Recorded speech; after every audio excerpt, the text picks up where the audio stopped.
Bonjour, nous sommes à Lisbonne, capitale et plus grande ville du Portugal. C'est une destination qui attire plus de touristes ces dernières années grâce à son mélange entre la tradition et la modernité. Alors, quels sont les endroits incontournables à visiter durant votre séjour à Lisbonne? Mais tout d'abord, je vous laisse apprécier ces magnifiques images de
L'une des attractions à faire durant votre séjour à Lisbonne est la tour de Bilhem, inscrite au patrimoine mondial de l'UNESCO depuis 1983.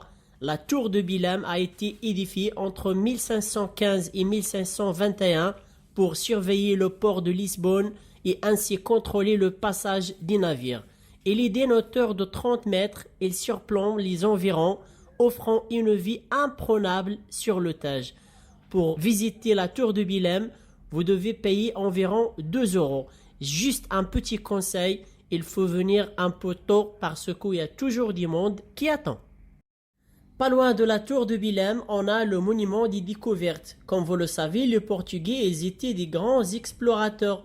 Alors à chaque fois qu'ils rentraient d'une expédition, ils construisaient des monuments.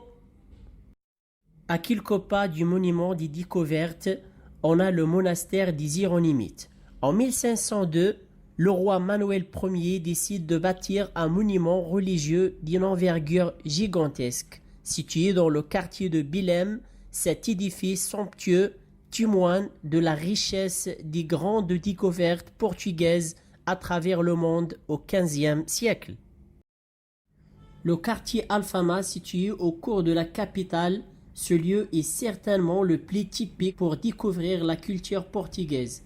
Ruelles étroites, balcons fleuris, restaurants, aires de fado et scènes de la vie courante sont au programme.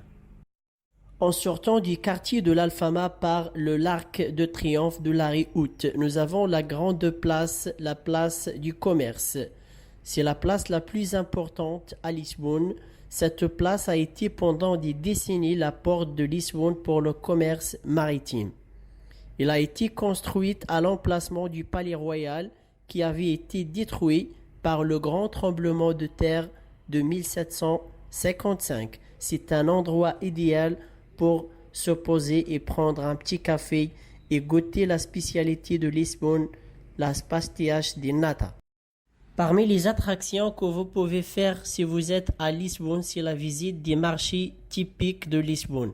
Difficile de ne retenir qu'un seul marché en particulier, car chacun possède ses propres caractéristiques. Nous retiendrons le Mercado da Ribeira. Rénové en 2014, il accueille une partie marché avec vente de produits frais et une partie restauration, et vous pouvez même assister à un cours de cuisine. Et notre attraction à ne pas manquer durant votre séjour à Lisbonne, c'est le Cristo Roi. Situé dans l'autre côté de Lisbonne, à Almada, faisant face à Lisbonne, le Cristo Rei est un monument religieux représentant le Sacré-Cœur de Jésus. Inspiré du Christ rédempteur de Rio de Janeiro, cette magnifique construction d'une hauteur de 110 mètres qui porte la statue de 28 mètres a été inaugurée en 1959. Et si vous êtes amateur du football, ne manquez pas la visite du Stade de la Lumière, le stade de l'équipe de Benfica, surnommé la Cathédrale. Ce stade a été rénové à l'occasion de l'Euro 2004 qui s'est déroulé au Portugal. Il a une capacité d'environ 65 000 places contre 120 000 pour l'ancien stade. Et j'ai eu même la chance d'assister ou de participer à une conférence de presse pour parler du match Maroc-Portugal dans la Coupe du Monde et qui laisse poser beaucoup de questions sur la technique du VAR appliquée dans la Coupe du Monde 2018. Et pour finir, Cascais, la plus belle station balnéaire de la région de Lisbonne. Cascais est un excellent endroit où se rendre lors d'une excursion à la journée depuis Lisbonne, car cette ville abrite des bâtiments historiques, des musées intéressants et un très joli centre-ville. Au niveau des plages, on peut les séparer en deux catégories. Celles qui se trouvent à l'est sont des plages calmes et familiales, tandis que celles du nord font partie de la Serra da Sintra et sont plutôt destinées au surf, car plutôt sauvages. Cette petite ville est nommée capitale européenne des jeunes en 2018. Voilà, c'était pour vous les endroits incontournables à visiter pendant votre séjour. Vous avez beaucoup de choses à faire à Lisbonne, mais on ne peut pas tout citer dans cette vidéo. Voilà, j'espère que la vidéo, ça vous a plu. N'oubliez pas de liker la vidéo et la partager. Et surtout, si vous n'êtes pas encore abonné à la chaîne, abonnez-vous maintenant et à la prochaine. Merci.